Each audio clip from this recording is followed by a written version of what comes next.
Step into the world of power, loyalty, and luck. I'm gonna make him an offer he can't refuse. With family, cannolis, and spins mean everything. Now, you wanna get mixed up in the family business. Introducing The Godfather at ChumbaCasino.com. Test your luck in the shadowy world of The Godfather slot. Someday, I will call upon you to do a service for me. Play The Godfather now at ChumbaCasino.com. Welcome to the family. No purchase necessary. VGW Group. Void where prohibited by law. 21 plus. Terms and conditions apply.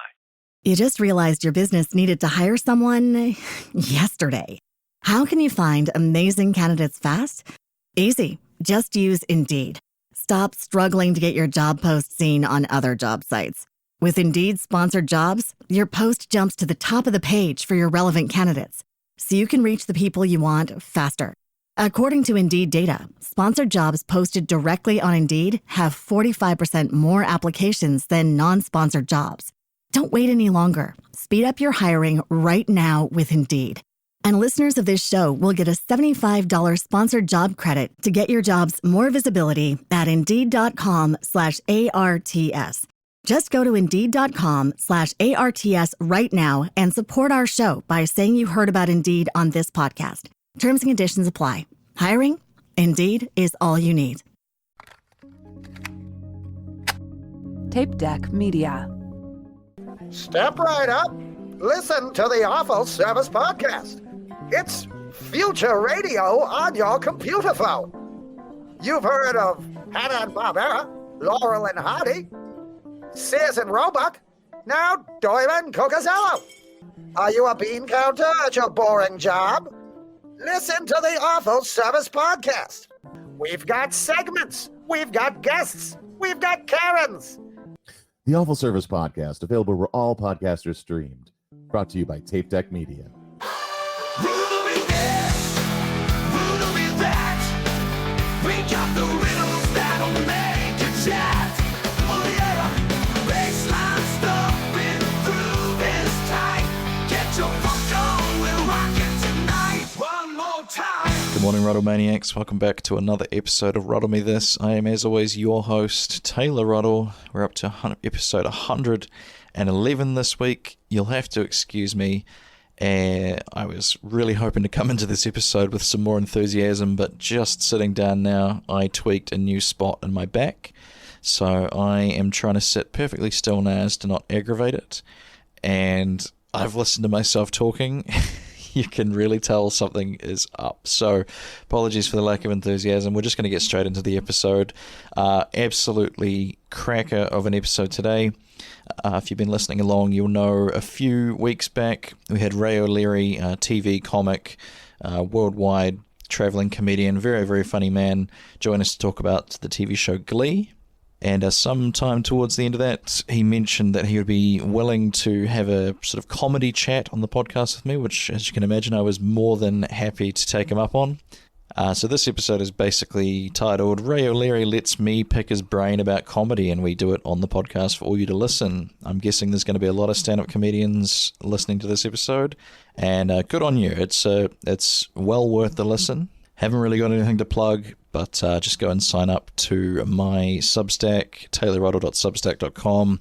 That's the main thing I'd like to plug at the moment. Maybe the YouTube channel if you want to check that out. But yes, Ray O'Leary came on the show. Let me pick his brain, about stand-up comedy.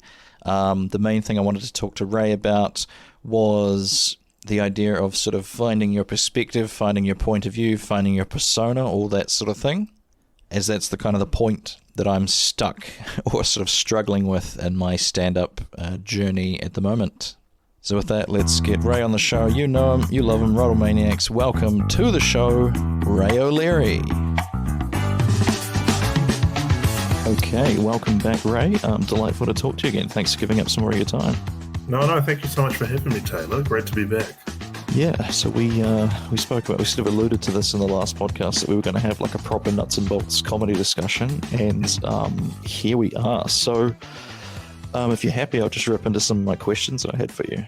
No, yeah, let's go. You've already asked me how I am. You've gotten the conversational niceties out of the way. You've discharged that social obligation. So We do that all off would- camera as well, because I have a mystique to keep up. I can't be shown as being too caring on the podcast. Yes, but off mic, the stuff that he says that's not recorded is I was going to say horrendous, but I don't know, that doesn't.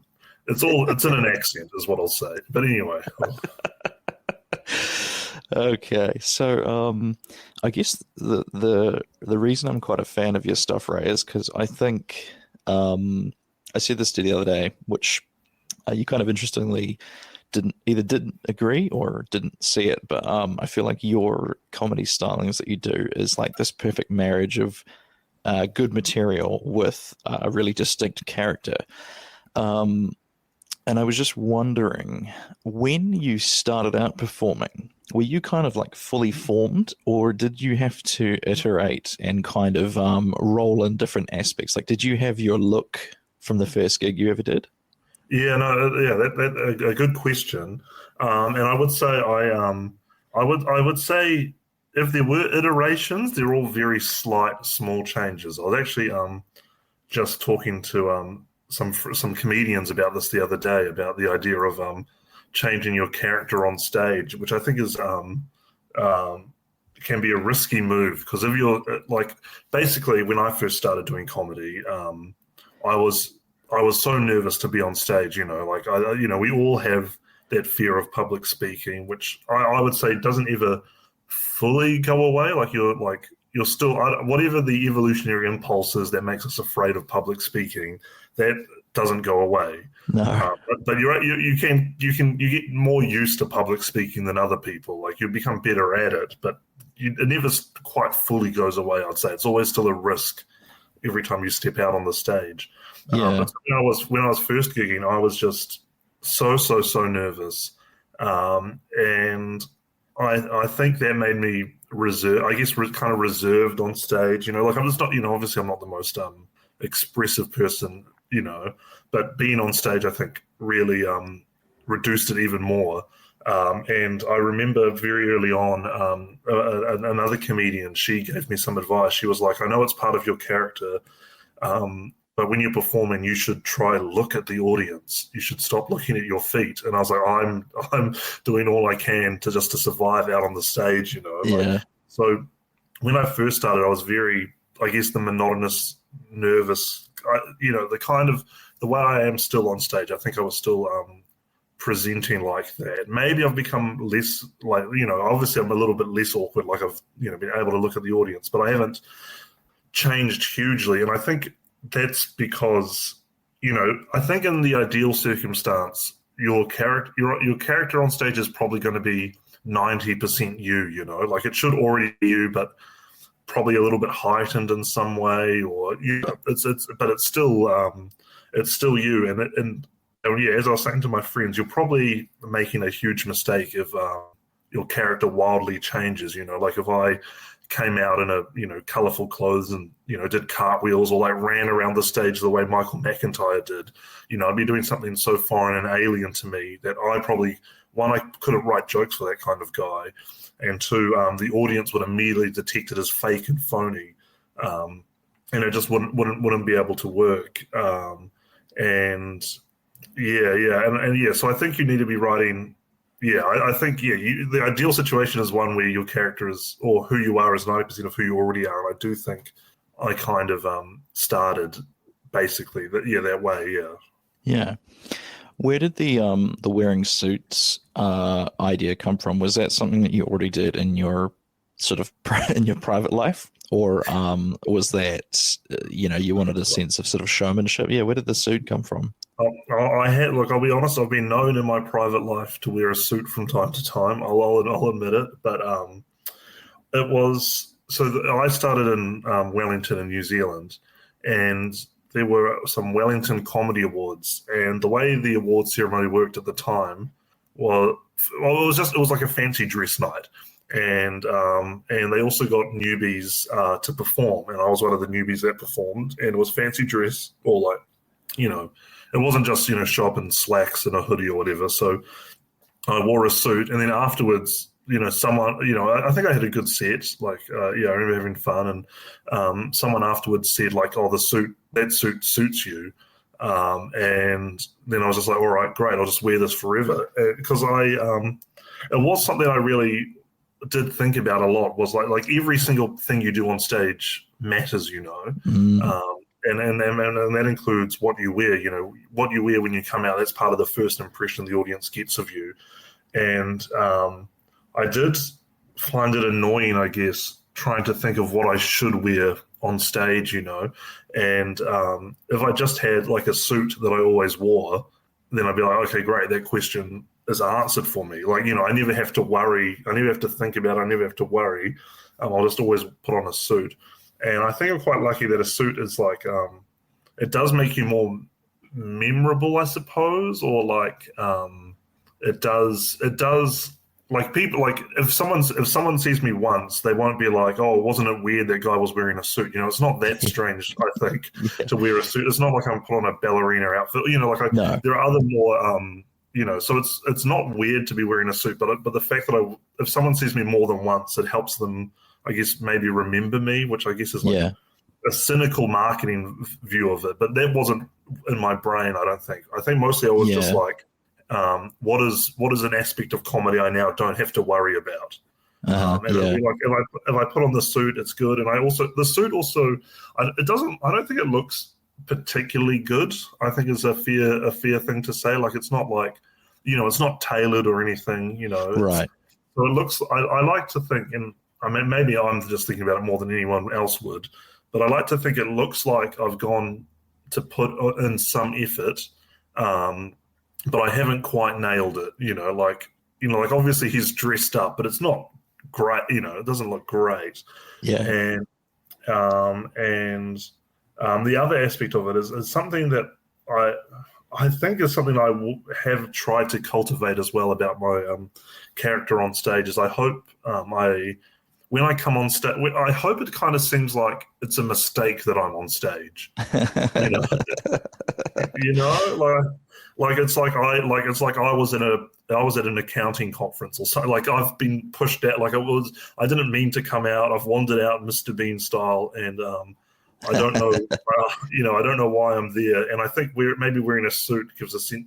Even though you are meant to wear a suit, even though a lot of comedians do wear suits, maybe it makes it seem more like I'm displaced from somewhere else, you know? Absolutely, yeah. I think that does come across.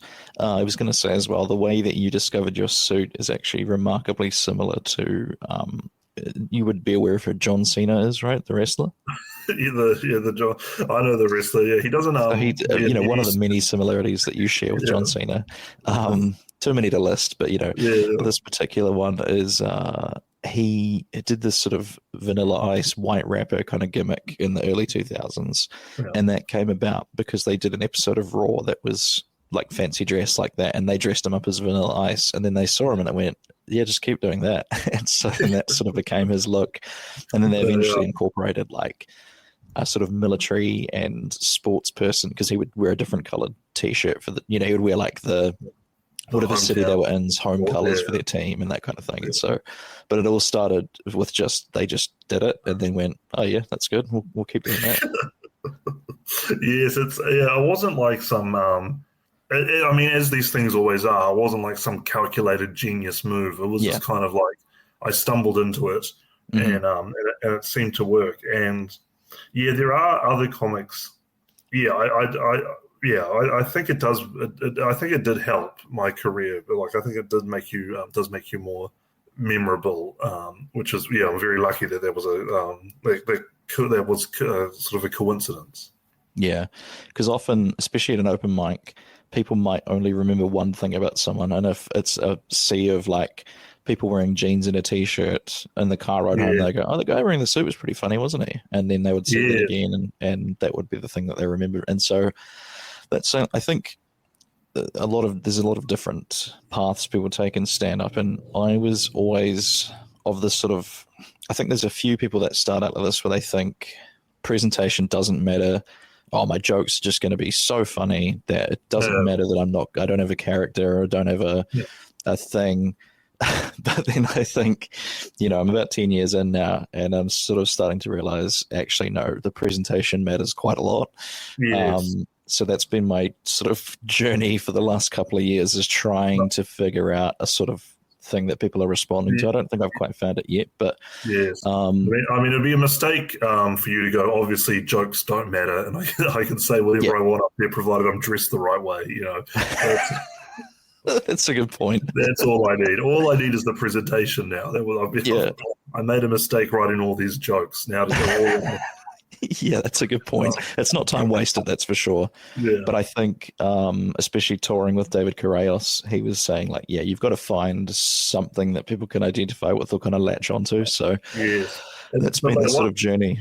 Yeah, and what you said before is so true. Like you do need to think of how would a stranger describe me to another stranger, kind of thing. Like that is something.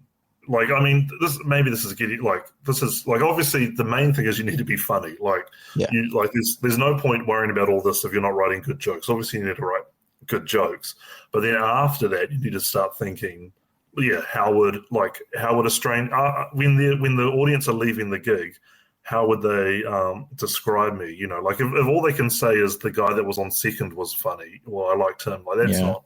I don't know. That's maybe not enough. Like. It is helpful if you can be like, oh, the guy in the suit, or the guy with the curly hair, and the guy who was deadpan or whatever. You know, like there's, almost things like an elevator pitch or something for yourself, 100%. Right? Yeah. You do genuinely do. Like if you can't be described in an elevator pitch as a comedian, I do genuinely think that is going to impact your career. Like if you can't, and again. The funniness is what matters, because the being funny is what will make people want to talk about you in an elevator. Yeah. But once they're trying to pitch you, you need to think, oh, what is it? Yeah, what? It's almost like it's like the exact same with professional wrestling. It's like being in shape is kind of a prerequisite to the job. You need to be fit and be able to perform the moves, and then on top of that, it's what is the character, what is the gimmick, and I feel like it's the same thing with comedy. It kind of should be implicit that the jokes are, that they're well done. Probably in a pure meritocracy, the world would operate like I don't know. I don't know. We all perform from behind a curtain and speak into. I don't know. We type our jokes out, and Microsoft Sam reads them out or whatever. But obviously that's not the way comedy works. It's not. Being a heartless joke machine is a title that Rhys Mathieson used just to refer to I guess himself, like spitting out gag after gag after gag, which is like. I mean, obviously, it is kind of what you want to be. Like, you want to have lots of jokes and be really, really funny.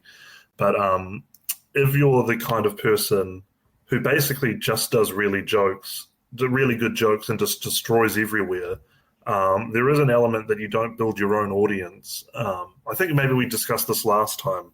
So this again, just and I'm not referring to Rhys Mathieson. Sorry, just his. I'm not speaking about him. It's just his old Comedy Fest title. I always loved.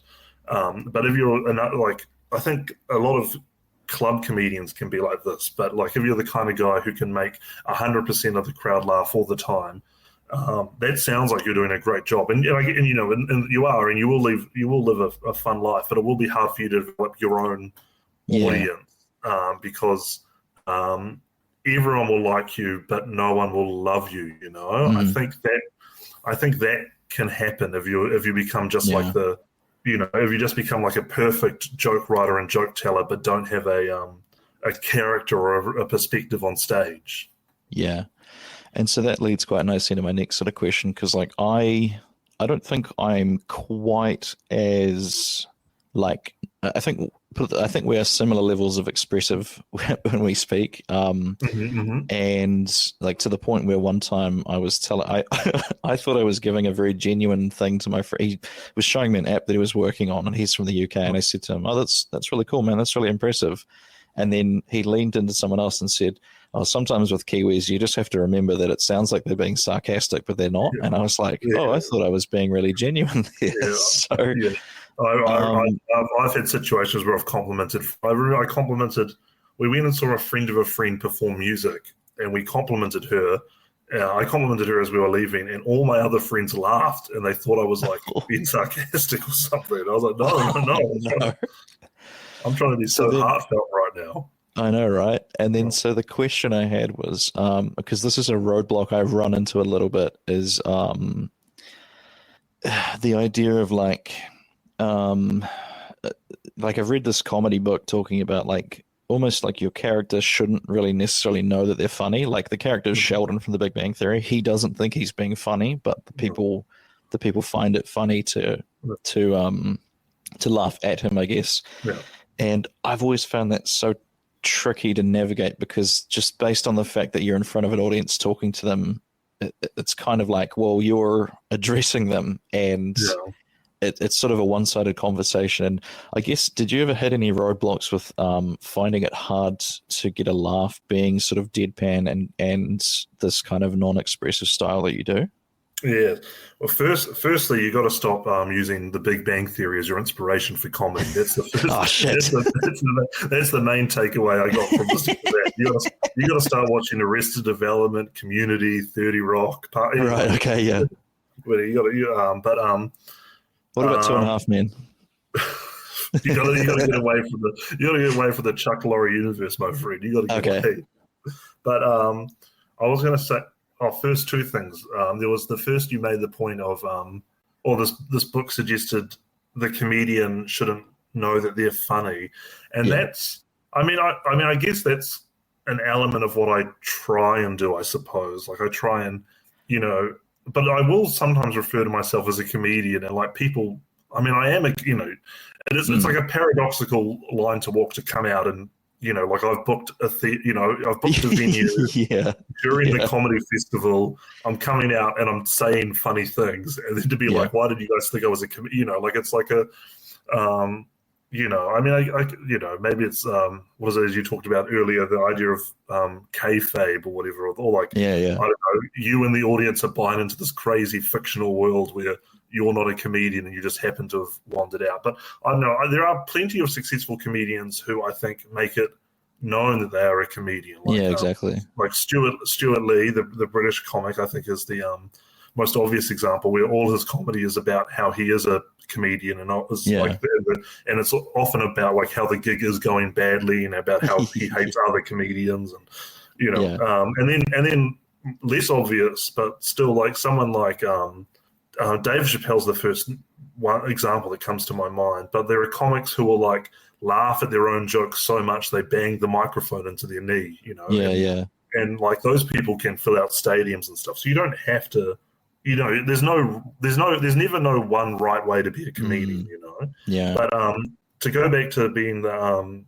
deadpan express, that it can be tough, I think, but the deadpan way, because like starting shows, for example, like I never get really asked to MC.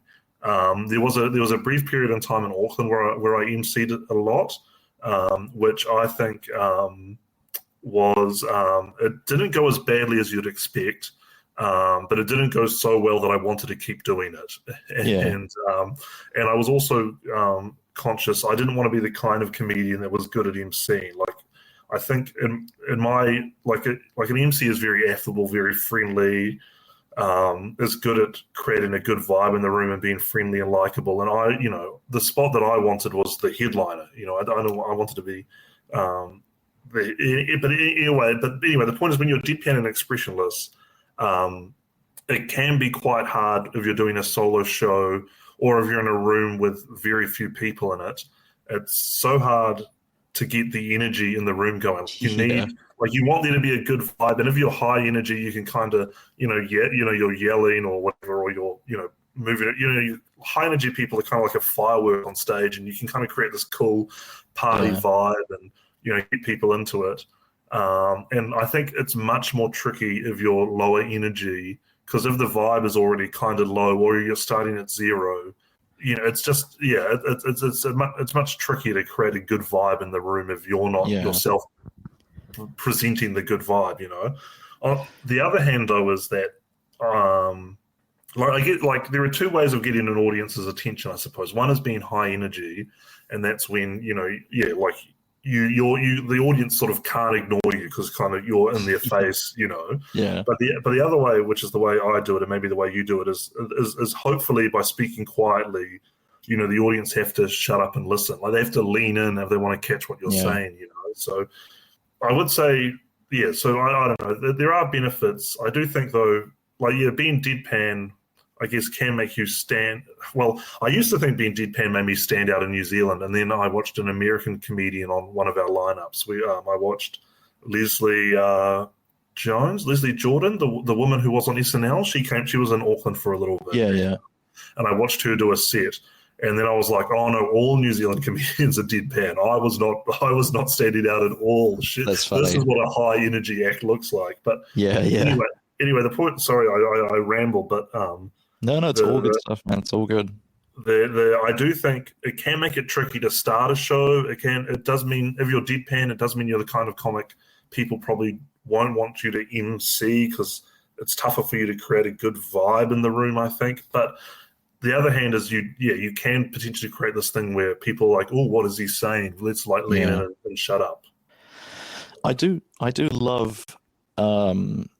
I don't do it so much anymore because I think as I've done more stand-up, I've gotten more relaxed and I'm less like that. But I do love that magic of that when you haven't said anything on stage and they're finished clapping, and then you've got that few seconds of just kind of silence, and then especially like I used to open up some shows by you'd wait for just doing sets or whatever.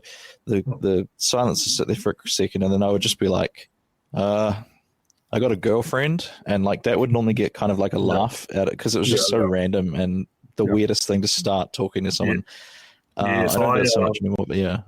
Yes, no, I agree. I was very similar. I'm obsessed with getting laughs per minute. Like you want to be getting as many laughs as you can per minute. When I first started, I was told that the ideal is to get 6 laughs a minute, which is obviously impossible. That's like telling a joke every 10 seconds. That's clearly impossible, but it's still what I aim for. Something that I'll never ever be able to achieve. Have you seen Once Upon a Time in Hollywood? Yes, I have. Yes, the Tarantino film. Do you remember when there's that scene where there's the little girl actor, she's 8 or something, and she's explaining to DiCaprio's character that the actor should strive for perfection even though they know it's impossible to achieve a perfect take, and that's the pursuit that's meaningful or something. And I've always thought that about stand-up as well. It's like, you're probably not going to get a laugh every 10 seconds, but I mean, if you're aiming for that, you're going to get pretty close. It's 100%. Yeah, exactly. And but oh god, what did you say before that triggered? Oh yes, no. And obviously, when you come out and say, I've got a girlfriend, there's the pause. I think there are 2 things going on. One is I should, the audience are probably going like, I don't know, maybe there's a gag of like, oh, we didn't expect he had a girlfriend, or like, sometimes you get woos and stuff like that from the crowd. Yes, of course, a guy like this would brag about having a girlfriend or whatever, or it's like you immediately kind of positioning yourself as a loser. The fact that you need that you need to suggest, so this. But the other thing you're doing, which I think is funny, which is what I always try to do with my sets as well, is you're not saying hello to the crowd. The first thing, so you're not making it a conversational tone, which is something I always did. I always do. Unless I'm doing in my solo shows, I will tend to say hello and welcome, I guess, because maybe that's too much to just start a solo show and spend an hour with a group of people without talking to them. But in lineups and stuff, I don't have to be the one to say hello, so I can just come out and I can just start. And the hope is that way, if I'm not saying hello, that's one less word I now have cut out of my set that is not in pursuit of a laugh.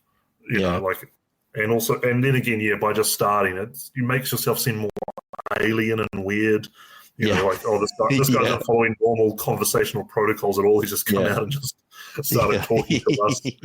That's quite funny. And it's little small things like that, which I think help contribute to having like a character on stage. That is something you want to, are you a conversational comedian? Do you like, there are some comedians who say like, oh, I just bought a new phone. Do you guys have a phone or what? I don't know. You know, like they may include the audience in the bit, but I try and avoid asking kind of rhetorical questions like that, you know. And there's lots of little things you can think of about what your relationship is with the audience to help build your character. But one simple one is, do you say hello or not? And and I think if you're deadpan, sorry, you go.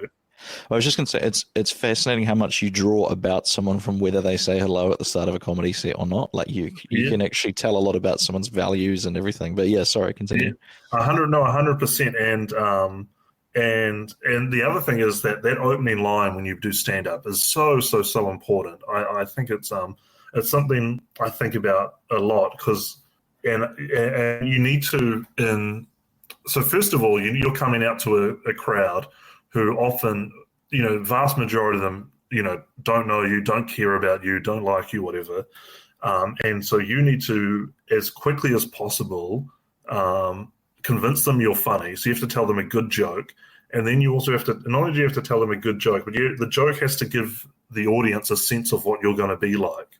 Yeah. So you need to establish your character and be funny so quickly.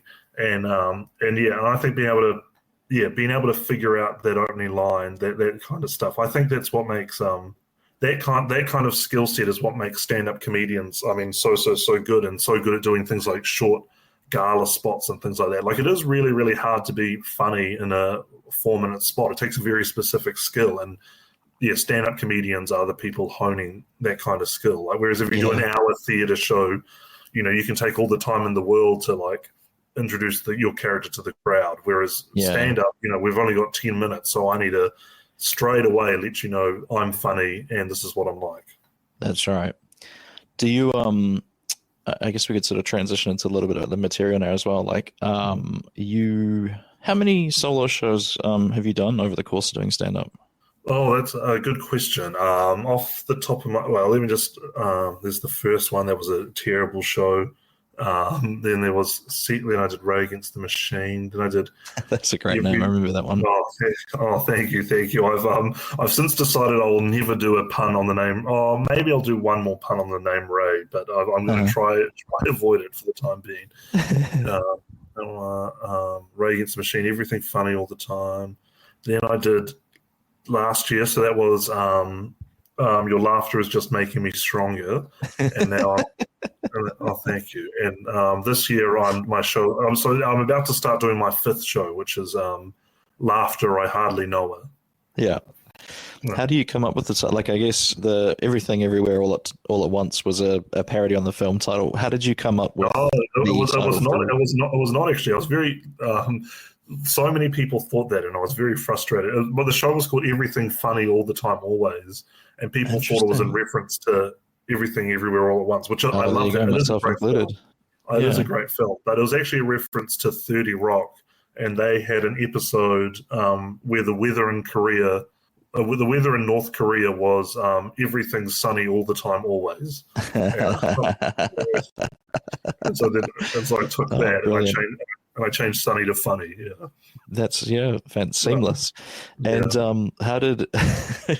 where did Your Laughter Is Making Me Stronger come from? I'm not sure. I do try and spit, like, you know, I do have a list on my phone of different show titles and like what can I call my show, and I do try brainstorm titles and things like that, and maybe I'll say something and someone will be like, oh, that could be a show title, so then you write it down. So that's also advice I'd give out generally to anyone who was creative. If you ever have an idea, make sure you write it down straight away. There's a great story from Roald Dahl where he had an idea while driving, but he didn't have a pen or paper on him, so he got out of the car, and in the dust in the back of the car, he wrote out the thought he had, and then he kept driving. I was listening to a Gary Delaney anecdote where he was talking about doing the same thing of writing notes on his phone, and he went out to the supermarket and he was working on a joke that needed a third beat, and so he thought of the first two and he had them written down, and then when he checked his notes weeks later, it was like, you know, joke 1, joke 2, and then it just said plus idea I had in the car, and that was all he had left over for himself. That's very funny. That's exactly what you don't want to happen. Yeah. No, Sometimes exactly. I've definitely done the thing of like I've had a thought while kind of in a that semi-sleep state where you're like, oh, if I just lie here, I'll go back to sleep. And you're like, I'll just remember the idea in the morning, and then you wake up and you'll rattle and you're like, I've completely lost whatever that thought was. And that's right. Yeah. But yeah, I don't know where the show titles come from. It's just a lot of brainstorming and I think as well. The tricky thing with coming up with solo shows, and maybe this is too inside baseball, but that often when a comedian is at least in the Anglosphere, at least in the sort of the Europe, the English-inspired, the Edinburgh model, often you're writing your show title and your show blurb long before the show is actually finished being written. So that's part of it. Like there's an art to I think writing a show title and a show blurb that sounds like it's about something, even though you're not quite sure what it is yet. Yeah, that's the tricky part. And also trying to sort of future-proof the title a little as best you can, because you know that it's probably not going to be what I think it is. And I mean, sometimes people have great, like they know that what they want the show to be about, like, and they Guy Montgomery did a show called I Was Part of the Problem Before We Were Talking About It, and it was about topical issue at the time, and there are things like that can happen where you're if you're writing to a theme or a character, like you might already have an idea, but someone like myself, the way I write, my shows are just a collection of jokes that I think are funny, and sometimes I have not finished writing all the jokes yet. So it's so it's just like, how can I convey that? So you're almost your specials are structured almost more like the American hours, which are just like, here's the best material that I've got from this year, kind of put in order and structured a bit and everything like that. Yes, I would say that's probably a fair comparison. Yeah, definitely. I'm not someone who tends to have a long overarching narrative or a story that I keep returning to that which has like jokes at the side of it, because and the other classic thing is in the Edinburgh model that there's lots of jokes about is that at the 45-minute mark you get really somber and sad, and you talk about something horrible. You talk about something horrible that happened to you, and or you reveal sort of there's an emotional gut punch, and then you switch back to jokes and start being really funny again. And so I don't tend to do that either. But there's no right way to write a show. I was curious about that 45-minute slump or whatever they call it. Is that something to do with psychologically, because at 45 minutes there's a lull anyways, and that's when you can get away with maybe not necessarily being as funny? Or is it more of a cultural thing that like, because a lot of people in Edinburgh were doing it and now it's just kind of expected that that'll be the point where the heavy stuff comes in? That's a really good question, and I'm not sure what the chicken egg type answer is. I believe there was a feeling that audiences just happened to get tired at the 45-minute mark, and so the way to combat that is you just stop being funny and you change the emotion, you change the vibe, you switch it up, and that does keep the audience interested. The other thing as well is that it probably is also coincidentally just good storytelling. Like I think probably, it's with a story, you probably do want an emotional climax towards the end. And that is what tends to happen with films, right? You watch a film and then towards the end, suddenly everything gets like really serious and yada, yada. And then it suddenly changes again and it keeps you hooked. So it's hard to know what caused it. But I believe there was a feeling that if you just do an hour of straight jokes at people, by 45 minutes, the audience just now naturally worn out. They're like, oh, Christ, this guy wants to talk to us about cats. Come on, let us out here. That's right. I've heard that a stereotype of Edinburgh is a lot of people do dead father shows. Is that a common thing that you saw over there? I didn't go to enough shows, and I must also say that we're probably coming out of people doing dead dad shows, I think. We're now at a point where, like, some comedians call their shows, I believe Carl Donnelly, British comic, called his show the Dead Dad Show, you know? Like, we're at a point now where comedians are just openly advertising their show as fitting into that model. Like, it's post-ironic or whatever. Yeah. I think the beats of the Dead Dad Show remain. The idea of, you know, at the 45-minute mark, reveal that your dad is dead or reveal something else, you know, sad about you. But I almost wonder if it's become such a trope talking about your dead father that, like, we've moved on. We're you know, there's a new zeitgeist now. Like, maybe it used to be dead dads, and like maybe now we're living in the age of like neurological diagnoses or whatever's popular. Generational trauma is another one I see quite a bit of. There's there are other things that are in the zeitgeist, you know, now that. Yeah. That is fascinating how even that has sort of trends over I guess over a long enough time, right? You're going to notice the trends coming in. One other quick anecdote. This is another thing from Gary Delaney, but he said that there was a certain booker that only ever gave him 14-minute spots because that was, according to the booker, it was the scientific, you know, they've done some kind of research on it, that's when one-liners become tedious. And so he never booked him for longer than 14 minutes. That's very funny. And I must say, I do think one-liner style of comedy is like sometimes if you put on an hour of it, I think it can be grating, you know, like because stand-up comedy, it's so hard for it to translate from being in the room to the screen. I think like that's so difficult. Yeah. And so when you're watching it at home, often you laugh less. You know, you're enjoying it less than you would if you were seeing it live. And then when you're watching one-liner comedy, it can just feel like being like hit over the head again and again and again. Yeah. And you know, not every joke you'll like, and then suddenly you'll be like, oh wait, no, that was a good one. Yeah. The thing with one-liners as well is I for a time thought I was going to be a one-liner comic, but I just don't have the memory for it.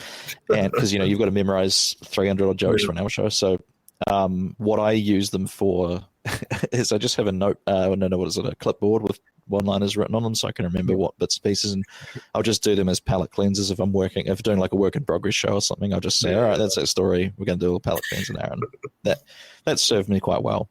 But the reason I bring up that was I've just lost what I was going to talk about. Solo shows? Yeah, solo shows, one-liners. Oh geez, it's totally gone. We'll just move on. If I remember it, I'll ask you about it. What else have I been wanting to ask you about? My mind's gone totally blank just there. I guess let's talk a little bit about when you finish a show, and then you start to work on your next one. Do you start completely from scratch, or have you got sort of like, I have sort of like a compost file in my OneNote that I sort of, when I finish a show, I start to look over that and think, okay, what can we take from this one into the next show? Is that what your process is like? Or how do you what's it like when you start a new show from scratch? When you say compost bin or recycling, do you mean like, there was a bit, is it something like there was a bit in the show, I get, is like, was there a bit in the show that you still want to do in the next show, or like you want to add to it or develop it more? Or? So what I have in my OneNote is I have a tab called Bits, which is stuff that I'm thinking about currently. So like what am I working on now? I just started thinking about this the other day about how when you're living with someone, it can quite often turn into a battle for freezer or fridge space. And I started thinking about all these World War II or World War I kind of what was the initial thing? It was me. Hide in the battle for the domestic battle and heightened it into a World War II. Exactly, yeah. And there was one bit about I had an empty box of chicken tenders in the freezer for months just because I couldn't afford to risk losing that space. You know, I had to sort of defend my territory. And then I thought, you could do like my mum's coming at me from the left with all those frozen bananas she thinks she's going to make banana bread with. My dad's expanding his territory with the ice cream, and I'm fighting, the East Front and the Western Front. And I think there's something in there. The lines must hold. So right now that's in Bits, but I haven't tried it out yet. So if I have 3 attempts, you know, you can feel out whether you think something's going to work or not. Yeah. And if it doesn't, but I like the idea, I'll chuck it into the compost as kind of like maybe revisit this later when I'm better at stand up kind of. I see. Yeah, I mean, I don't. Firstly, I don't really. When the show's done, doesn't mean I necessarily retire the bits fully. I will still, as in like I'll still do them in lineup spots and things like that. Yeah, like, you have to, right? Otherwise, you've got nothing. Yeah, yes, exactly. Yeah. So I'll still do them at gigs, and then also and also sometimes when I test new material, I'll open and close with an old bit, just so that way irrespective of how the night's gone. Hopefully my set at least starts strong and ends strong, you know, and then we can try out all the new stuff in between.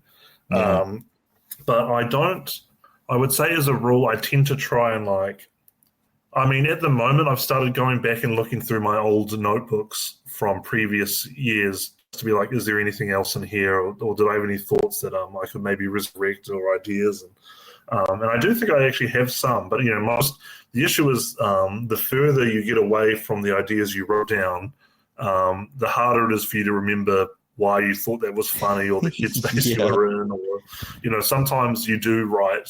Yeah, sometimes you don't. Sometimes you can just write. You know, you'll like I'll find in my thing bananas or whatever, or you know, it's not you quite don't know as what bad the link to bananas was, right? Yeah.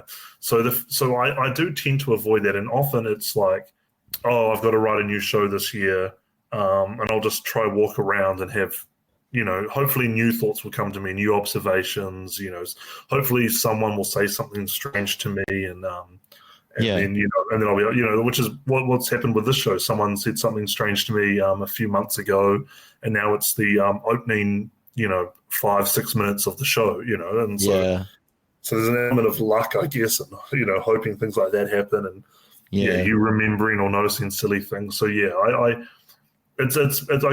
say I try to, I guess, pull from more recent observations. I guess is what I'd say. Something I experienced as well. So I recorded 2 shows last year. The one was kind of the current stuff, and then one was one that I had sort of wanted to tape years ago. It was about all the experiences of living in Japan, which is like obviously a time-sensitive thing. I think actually it was 10 years ago I first went, like last year. So I sort of brought back a lot of the jokes just to run them at the nights that I was running, just to sort of, you know, you need that kind of muscle memory of doing them. And as I was doing them, I thought, geez, a lot of this I've sort of grown past. Like it was not as good as what I was writing now. And so that's interesting. I think it's great to know that about yourself, that you have gotten better. Yes, 100%. And that's exactly what you want. Like it'd be horrible if it turned out the first ever gig you did was the best ever gig you'll ever do. You've already peaked, and you're like spending the rest of your life trying to chase that high. Yeah. You know? So it is nice. And it's also the other thing about jokes, which is strange, but it just seems to happen, is that they seem to have a shelf life in a sense. They do.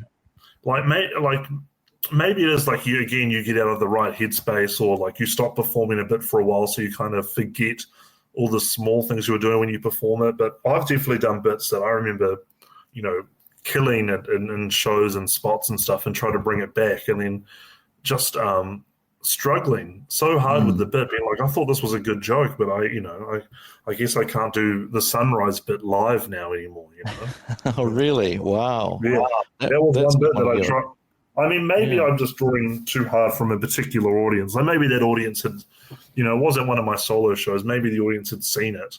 Or something. But well, so this is an interesting thing, because one thing I really liked when I saw that routine, I sort of thought, okay, this is someone who is clearly a fan of stand-up and is playing with the format of it a little bit, because I had attempted to make a sort of memory joke like that worked. Mine's a lot hackier than yours, but I'll take you through it if you'd like to hear what I was playing with that kind of concept. Yes, and I'll try to remember what my joke was. It was the sunset one. Yes, I'll try to remember what I said in the sunset. Oh, fantastic! Yeah, okay. So the one that I would do is, it would be in my one-liner segments. Is I would do a one-liner, let's say it was, whatever it was. What's a one-liner I can say? Oh, my girlfriend and I were shopping for a caravan, and the guy said, "You want full berth?" And we said, "No, for a holiday, actually." So I'd do something like that. And then I had a few jokes lined up. One of them was about, my grandfather was a pious man. He used to tell me, if you masturbate too often, then your short-term memory really goes. And then I would just do the previous one-liner again, after that joke. And so that was me attempting to play with that kind of, I don't know if it's meta as such, but whatever. And then when I saw, if you can remember your sunset joke. That's right. It's me getting mad that, the sunrise is always the same. No matter what, it's always the same. And you wouldn't, but if you saw a comedian tell the same joke, you'd be mad and you'd say, "I've seen this one before." And I do that, and then I do that bit, and then I just immediately repeat that whole line again. And the fun one about that is that, I don't know, it is fun to do a bit where the audience can predict where the joke is going, because you can stop, you can pause at different parts, and the audience fills out the rest of the joke, and then they laugh. And then, probably the ideal situation is then you subvert it and you say something else and get a new laugh. Yeah. But instead, in that bit at least, I did then just say the same line again, and it would get a laugh. And it was a lot of fun to do, and it was maybe inspired from watching a lot of Stuart Lee and the like. I did enjoy. I did enjoy doing the repetition, and I've been careful, I guess, to avoid doing it now. Now that I feel like I've got that bit, I don't know if I could do another bit where I repeat myself. Like, it's kind of like, I've done it now. Yeah, exactly. It's just a thing in your PhD, right? You've done that skill, and then you've kind of progressed on. We've got about. Oh, go ahead. Sorry. No, maybe, hopefully I just don't think of another bit that would require repetition, which would be a lot better, but.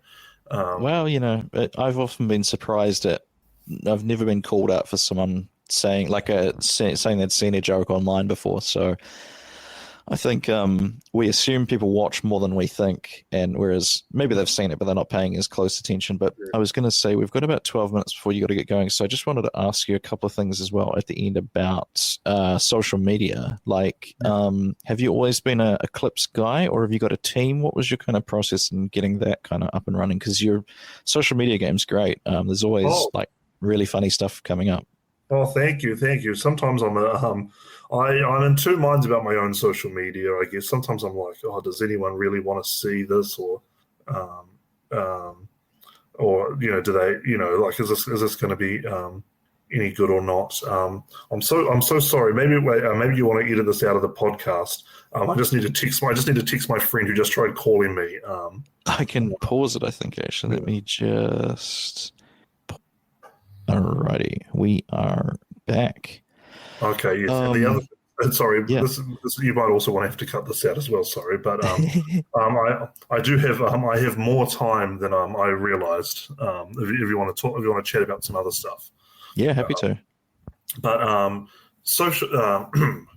social media, yeah. So when I first started doing social media, I definitely had a kind of disdain for it, which I think was basically incredibly inspired from Stuart Lee, because Stuart Lee, I think he's the greatest comic, and he's not really on social media. He has a lot of disdain for it. He hated it, and it is kind of this thing of like, I don't want to be one of those guys on social media. I'll just be a stand-up, and people respect me for my art and yada yada.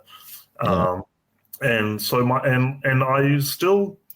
I don't think I use social media the right way. Like a lot of, I think, right. I think like social media, it's meant to be social, like it's meant to be you presenting yourself to the world. Like, like suddenly you'll film a video on your phone being like, hey guys, I'm just walking to the shops and I had this crazy thought, yada, yada. What do you think? And the audience kind of get an insight into your life and a genuine feeling of connection. But all my social media is often just clips of me from when I was on TV, or like doing stand-up or what have you. And so it's kind of impersonal in a sense. It's like a highlight reel. I mean, it's a great place to go if you like Ray O'Leary clips. I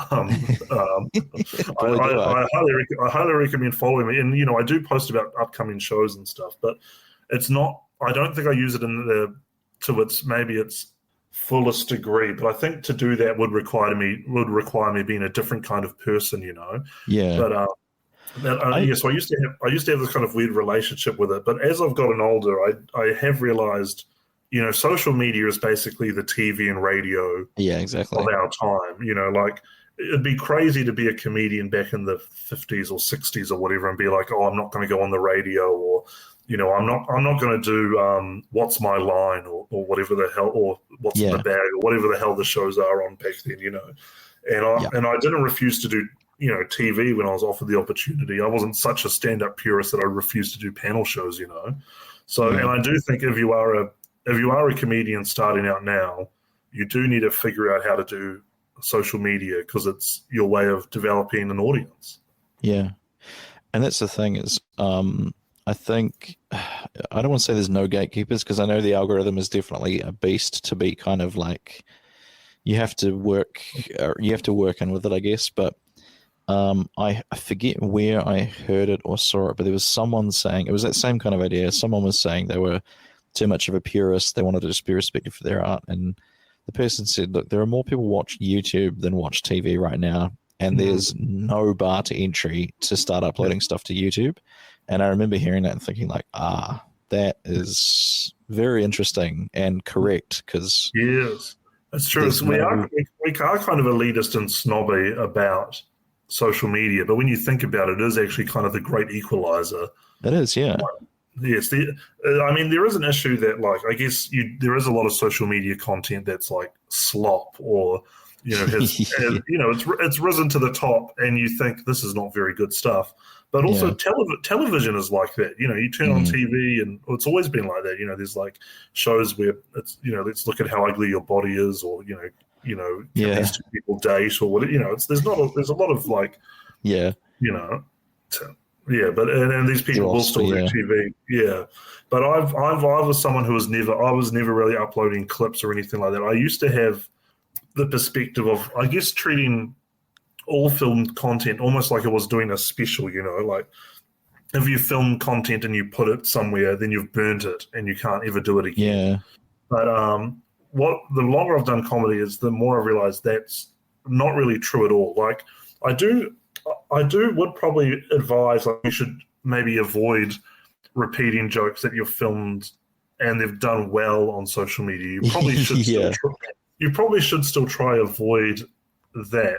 But if you are just doing a random lineup show, often people have just come out because they want to see comedy, not because they want to see you specifically. And you can still get away with doing those kind of jokes, with the jokes you already filmed and stuff. Like, it's like, even if you do get 1 million views on a bit on social media, the chance that one of those million are in the crowd right now is low, and the chance that they remember it is even lower, and the chance that they are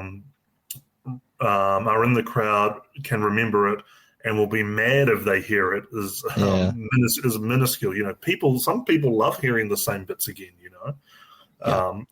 But as a rule, I mean, definitely for doing solo shows and stuff, I would absolutely 100% advise, do not do bits that have gone viral online, because people will watch that and be like, oh yeah, she or he, they are funny, I'm going to come see their show, and then you do the exact same bit they heard, and they'll think, oh, okay, and they'll be disappointed, which is a weird thing about comedy, but it's just the nature of the beast. I remember we had this Japanese comic. She was living in London. She was Yuriko Kotani, and she visited us for like a little festival that we were running over there. And she had just had a clip go viral about the British trains. I think there was a sign she saw saying that British train, we're now proud to announce that they'll be running within 10 minutes of their scheduled time. And her bit was, are they not supposed to run within 0 minutes of their scheduled time? And the difference between Japanese trains being on time. And she said to her mother, she learned about the concept of ish, let's meet up at 12-ish. And so there's no word for that in Japanese. So she had to say to her mother, let's meet up between 10 and 10:15, and that kind of like that bit sort of went quite viral, and then we had her there, and the bit just bombed on the night because we'd all seen it before, and it wasn't the magic quite wasn't there, and I was watching her. She knew that, oh crap, this is what's happening, but she'd committed to doing it. And so I remember afterwards she kind of said like, hey, thanks for, we all know that you already knew the bit, but like, thanks for kind of going, not humoring me, but sort of going along with it sort of thing. Yeah. And it's a real double-edged sword when that happens, eh? Yes. Was this comic doing a solo show? She was not doing a solo show, but she was doing like a long set at the end of it. It was maybe like a lineup showcase. It's a while ago now. I can't exactly remember. She was doing a longer set at the end. But they were the headliner? Yeah. Yeah, maybe that can happen as well. If you're the draw for the show. Yeah. Yeah. But that's definitely happened to me. Before I did comedy, I looked up this comedian I wanted to see and watched their clip and was like, oh, yeah, they're funny. Yeah, they are funny. I'd love to go watch them. And I watched them, and then they did some of those jokes in the show, and I was disappointed. Though now that I'm a comedian, I'm like, oh, that's 100% understandable. I totally understand why you would do that. But it is still, and not everyone in the crowd is going to be this huge comedy nerd researcher like I am. No. I understand that I'm obviously not the correct. I'm not a correct representative of an audience member, because I'm an audience member who then likes stand-up enough that he started doing it himself. Yeah. But, which is very rare. But there are people in the crowd who will like your stuff enough that they might be disappointed if they hear some of the same stuff again. Yeah, absolutely. Yeah. Well, man, I think we got through everything that I kind of wanted to ask you. I think, shall I just ask you some of these kind of fun, because they're not really stand-up related, but they're still fun and thought-provoking. Have you got a little bit of time for that? Yeah, absolutely. You didn't have a question about structuring solo shows or about character or anything like that?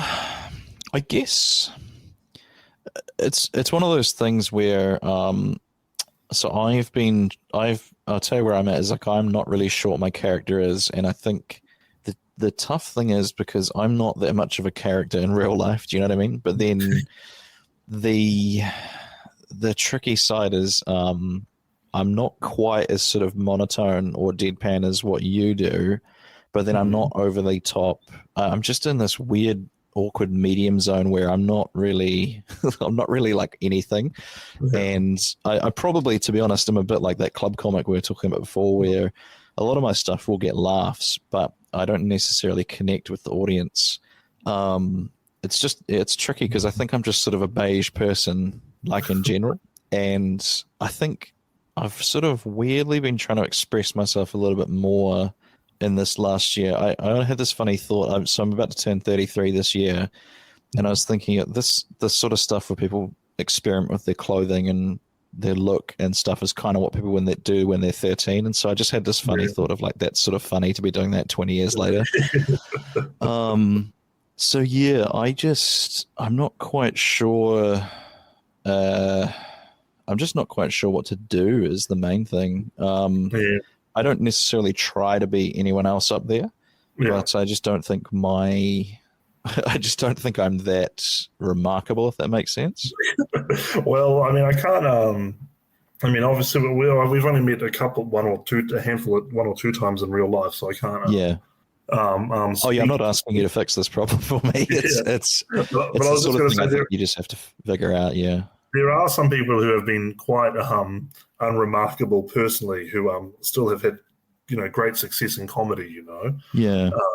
But yeah, the only thing I could think of is I guess try and think about what do you think the audience remember about you as they leave, and can you hone in on that or speak more about that? Like, do you think about the other thing is thinking about your relationship to the audience. Like when you speak to them, it sounds like you might already have an idea on this, but are you low status or high status? Like I think, when I talk to the audience, well, I think the way I present to the audience is I probably seem like I'm smarter than them.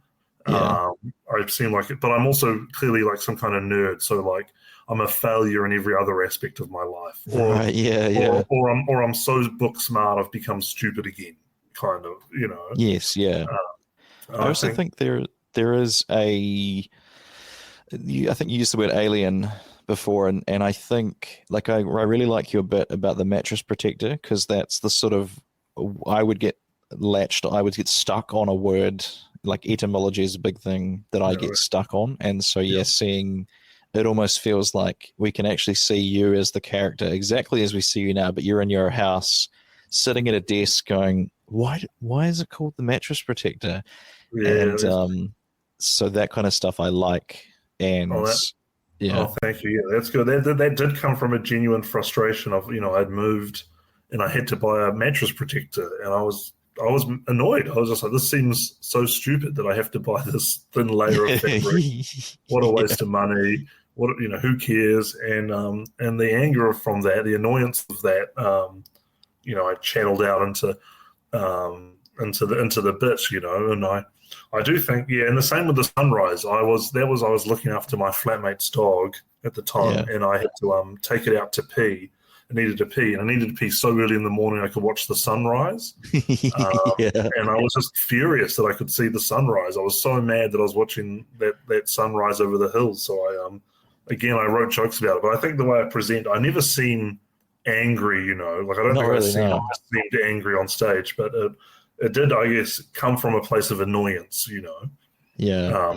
But I never feel like I don't ever think I'm funny if I seem angry on stage. I seem genuinely angry on stage, I don't think that's a funny emotion to have. And that's one thing that it was advice David had given me, was to sort of like, if you can show a bit more emotion, but it doesn't work for me. Like I have to be sort of easygoing and laid back. Otherwise I think, I don't know, maybe because I'm a big guy and I've sort of got, the beard and my hair's getting longer, and maybe it just is too intimidating to have like volume coming out of me. Yeah. And also you need to figure out when you are being emotional or expressing emotion. I do think you need to think about what's the cause of it, the justification, and will the audience follow the logic of what you're doing, your laughter is just making me stronger. That ended with a bit where I would get mad at the audience because they weren't giving me the right emotional response, and then I'd kind of yell at them and tell them that they were lucky I was there and stuff like that. Like I had this sort of entitled breakdown, and I was angry, but so I was acting angry on stage, but I think it was so clearly over the top and so like entitled that it must have been. It was clearly a joke, and and I think because I was kind of reacting to the audience and what they were doing in the moment, that I guess that kind of also that helped as well. But and then so I think maybe the audience felt like there was a justification that I was mad, even if it was silly, like, oh, we can see why he's mad and what he's responding to, and we kind of caused this to happen. I wonder as well if it comes from the idea that maybe seeing an explosion of emotion made them wonder if you'd been holding that down the whole, you know what I mean? Like if you had been repressing that for the whole show and this was it finally boiling over. I've spent who knows 35 years repressing these emotions, and then suddenly.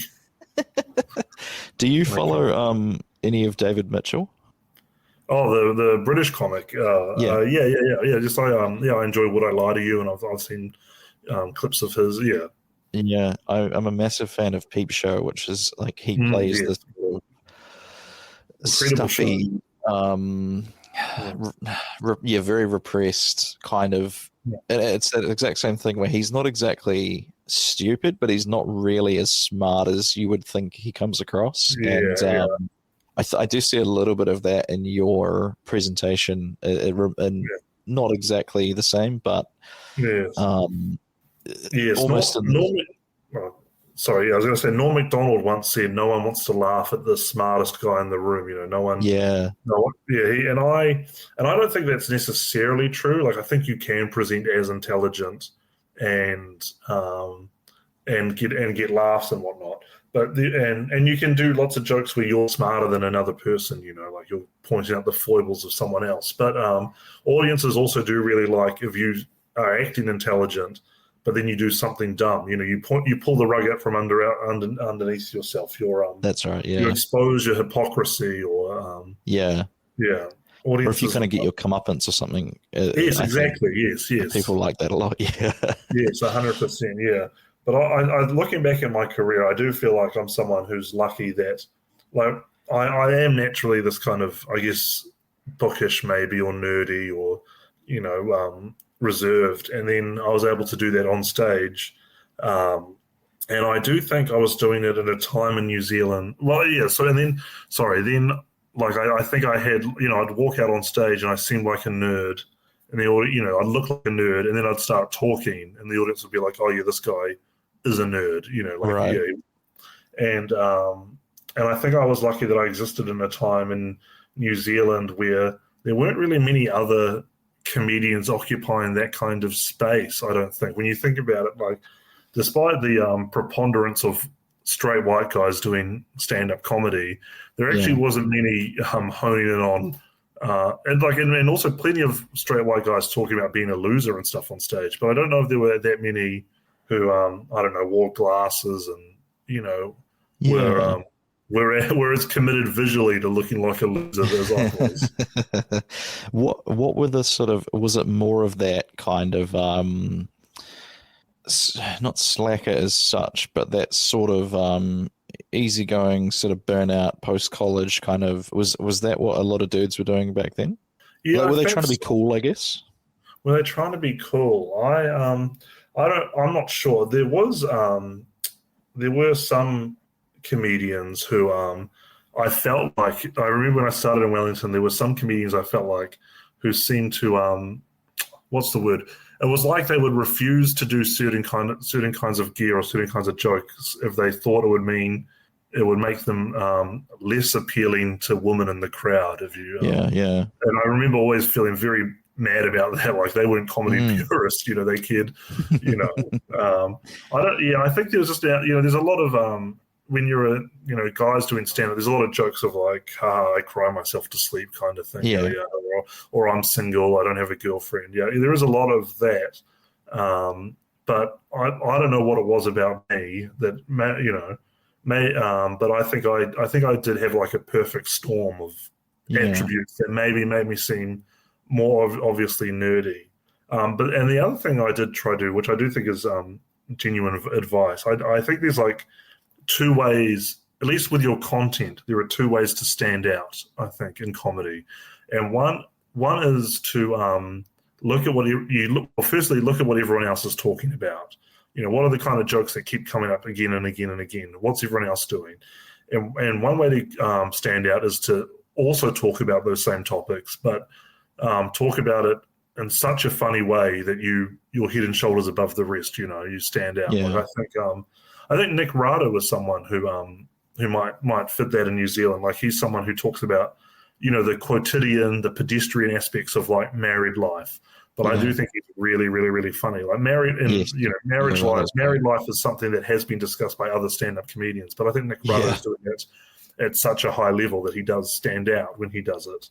And the other option is to pick topics that you don't think anyone else really is talking about, and that's what I've tried to do, which I think is in a way, it's a lazier option because you don't have to work as hard to figure out that maybe there are reasons why those topics haven't been spoken about. And, right.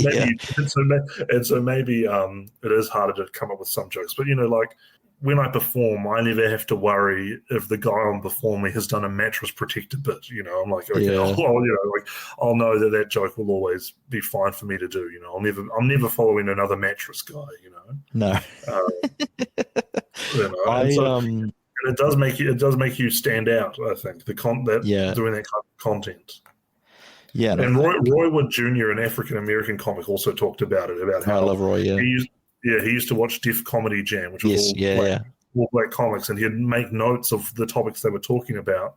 And then he was like, okay, there are no black comedians talking about suicide. All right, I'll do suicide jokes. And I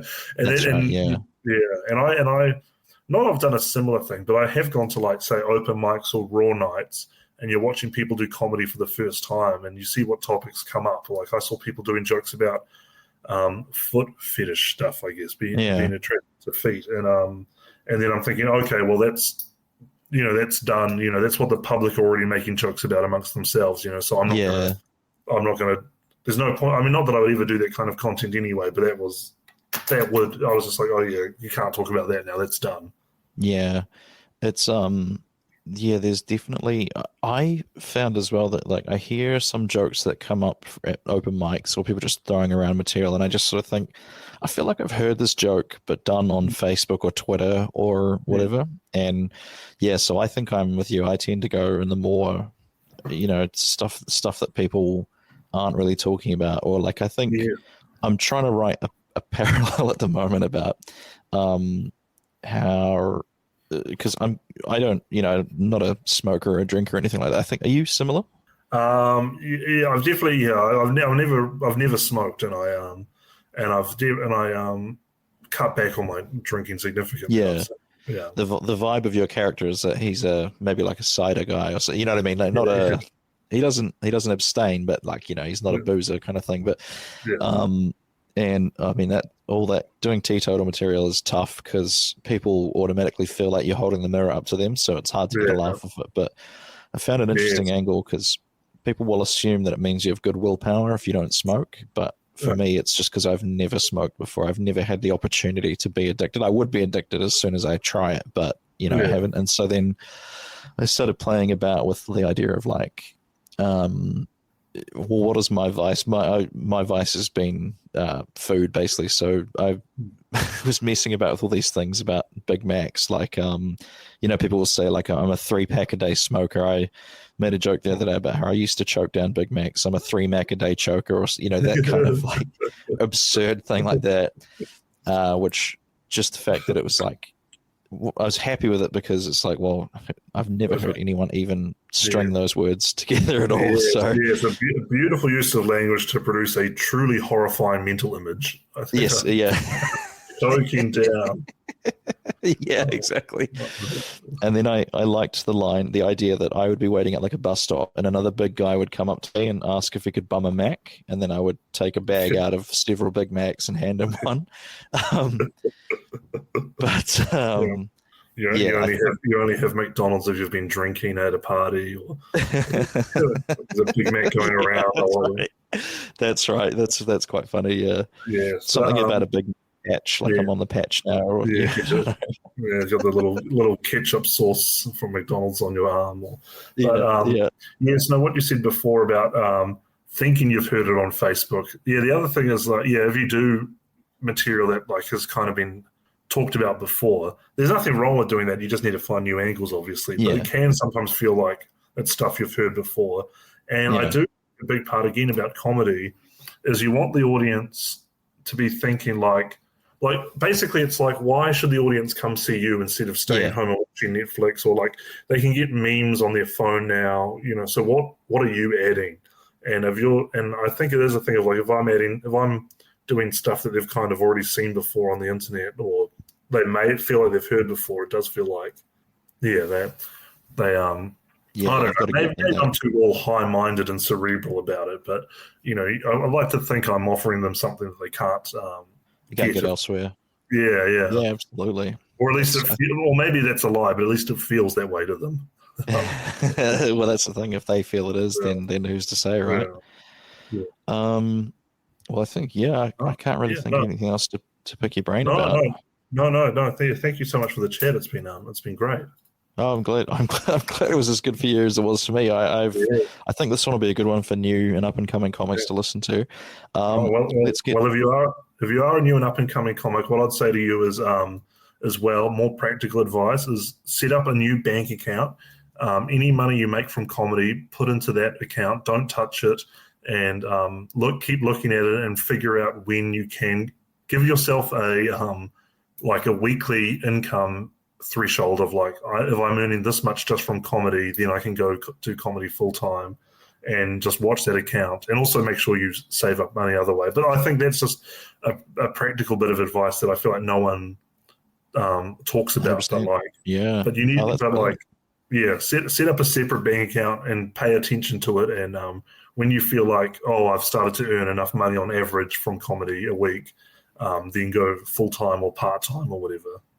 How many years in were you able to make that jump? I was in the start, was I 3.5 years, 2.5? My very first gig was 10th of August 2015. Wow. And I went full-time at the beginning of 2019.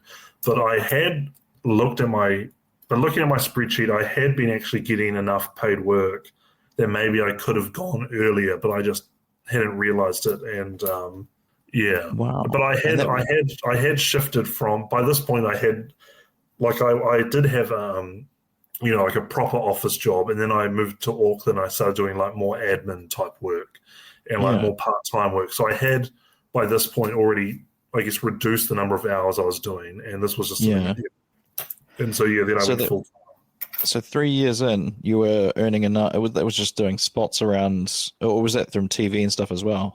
Yeah, so I mean, it was after my first appearance on 7 Days, which is kind of the push that I gave. This is not a very good way to make decisions, people. But I almost felt embarrassed that I had done 7 days, but also still had a day job. I felt like, even though there is nothing embarrassing about it. There's nothing embarrassing about trying to do something creative on the side and having a day job. But it just didn't feel right to me that and then I looked at the math and I was like, oh no, actually I probably could go full time, and so I did, and so I was very lucky. But before then, the year preceding, John and Ben was on, and so then John and Ben would get me to do sketches every now and then, and there was writing work with John and Ben. There was writing work with other TV shows. It was never pure stand-up, but it was it was comedy work, the work I would do if I was doing comedy full time. Yeah, absolutely. Wow, that's really fascinating. Yeah. Just 3 years. It's really impressive, man. I do mean that wasn't a sarcastic way that my friend thought I was being sarcastic when I said that's impressive. No, I will say I started comedy in New Zealand, I think, during what I now realize is sort of a golden era of New Zealand television comedy. Like, there was so many TV shows for comedians on TV all the time, and that meant there was writing work and so there was The Project. There was just so many, and so if you weren't on TV, you potentially had work behind the scenes. Like, I used to, if I wasn't on the show, sometimes I would help write the questions for Have You Been Paying Attention? Like I'd look at the news and think about questions they could ask and how to structure them in a funny way to produce funny responses from so there was just all this like work going around, which is just completely dried up now. And now that TV is dead and the economy's shrunk, it's a different pathway now. But I was able to get by without doing. That's why I was able to get by without doing social media, really, because there was all this TV work in New Zealand that I was able to take advantage of. A different time, eh? Yes, exactly. Yeah, it was. So, and also at the time, I'd say there were no comedians really who were doing, at least in Auckland that I was aware of. There were not many comedians in New Zealand who were doing stand up full time, and only stand up. All comedians had some kind of like hand in TV or something, or a quiz night or something. There was never. There was in Auckland, maybe there was one guy who basically only ever did stand up to make his money. But that's the hustle, isn't it? Like that. There's also even in the UK and stuff, you hear like Gary Delaney and Frankie Boyle and stuff talk about they're doing punch ups for scripts, and so that's just the industry, isn't it? Yes, no, that's 100%. That's normal, but I also think maybe in Australia and bigger markets, there's more opportunity for someone to just do stand-up and only do stand-up and make their money. Right. Whereas in New Zealand, I think, at least for me, while I lived there, while I was coming up, it was definitely like stand-up. Stand-up is almost the smallest pool of income. Stand-up was like the other work I was able to take advantage of. Yeah. Oh, well, that's great. I think how's your sort of experience with moving to Australia been? Has it been like a good experience so far? Yes, it's very good. Like one of the big goals about, one of my, basically the main long-term goal I always have is become a better stand-up comedian. And being based in Melbourne, is really handy because there's just so many more gigs. It's the population of New Zealand in one city, so there's just naturally more spots to get up at. There's lots of gigs that are terrible. Obviously, there's lots of gigs where no audience shows up or only 2 people show up, but there's also lots of great gigs where there's a packed crowd and you can test new material. And, there are people who can come on. If you're lucky, I've been and you're visiting from out of town, there are like 4 paid gigs in the city you can do in one night, and you can just walk from one to one to one. And then you might need an Uber to the last one, but there are still you can do 4 paid gigs in a night, and on Friday and Saturday. So that's 8 gigs, and then I think the money from that would would probably cover at least the the flights and maybe the ACOM. No kidding. Yeah. Wow, that's amazing. That's a different world. Yeah, 100%. Yeah, and the only way to get better at comedy is to do it more, and so 100%. Yeah, so it's like it's a muscle you got to exercise. Yes, 100%. Yeah.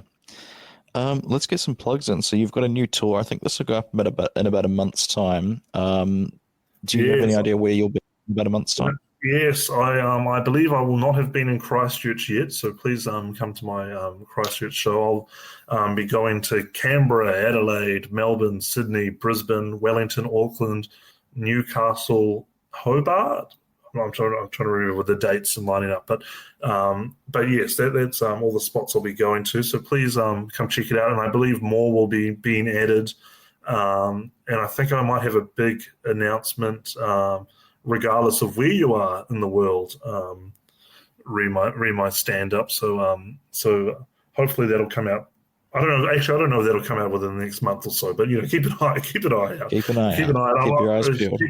Yeah, I'm at Ray O'Leary Comedy across most social media sites. Instagram, Facebook, Twitter, TikTok. So yeah, come check it out. Absolutely do that. And just thank you for being so generous with your time. It's rare I get to spend an hour and a half talking with someone I like their work and obviously can learn a lot from. So I appreciate you giving up your time. Too kind. Thank you. Alrighty, well I will try and come out and see you when you're in Christchurch, and I'll come and say hello if I run into you there. Yes, please message me. Yes. Sweet. Well, thank you very much, and we'll see you next time. Yeah, see ya. Thank you for listening to Ruddle Me This. Don't forget to hit subscribe and leave me a review on your favorite podcast platform. You can find me on social media at Taylor Ruddle Comedy on all the major platforms. You can also join patreon.com/Taylor Ruddle Comedy for free, which gets you access to all sorts of extras and behind the scenes content, as well as allows you to communicate directly with me and let me know what you think of the show. Tune in again next Monday for another episode of Ruddle Me This, and until then, Ruddle her out.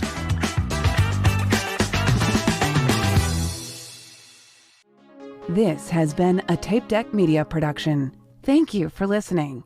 Hey Ruddlers, I joined a group of podcasters that we are calling the Trailer Alliance, a group of podcasters that share each other's trailers at the end of the episodes and generally support each other. So at the end of each episode for the next few weeks, I'm going to be playing a trailer of one of the members of the Trailer Alliance. And here's one of them now. I hope you like it.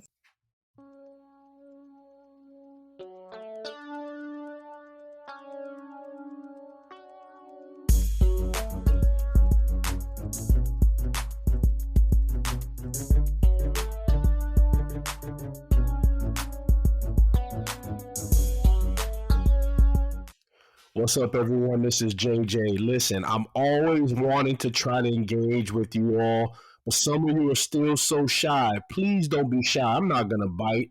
Hit me up on IG, lifepodcast_84. However, if you don't want to hit me on IG, you want to hit me through email, that's fine. You can hit me at thisisthelifepodcast84@gmail.com. Again, thisisthelifepodcast84@gmail.com. IG, Instagram, hit me, lifepodcast_84. Come on, y'all. Let's be live. Let's be active. Love. Step into the world of power, loyalty, and luck. I'm gonna make him an offer he can't refuse. With family, cannolis, and spins mean everything. Now, you wanna get mixed up in the family business. Introducing The Godfather at ChumbaCasino.com. Test your luck in the shadowy world of The Godfather slot. Someday, I will call upon you to do a service for me. Play The Godfather now at ChumbaCasino.com. Welcome to the family. No purchase necessary. VGW Group. Void where prohibited by law. 21 plus. Terms and conditions apply. You just realized your business needed to hire someone yesterday. How can you find amazing candidates fast? Easy. Just use Indeed. Stop struggling to get your job post seen on other job sites. With Indeed sponsored jobs, your post jumps to the top of the page for your relevant candidates, so you can reach the people you want faster. According to Indeed data, sponsored jobs posted directly on Indeed have 45% more applications than non-sponsored jobs. Don't wait any longer. Speed up your hiring right now with Indeed. And listeners of this show will get a $75 sponsored job credit to get your jobs more visibility at Indeed.com/ARTS. Just go to Indeed.com/ARTS right now and support our show by saying you heard about Indeed on this podcast. Terms and conditions apply. Hiring? Indeed is all you need.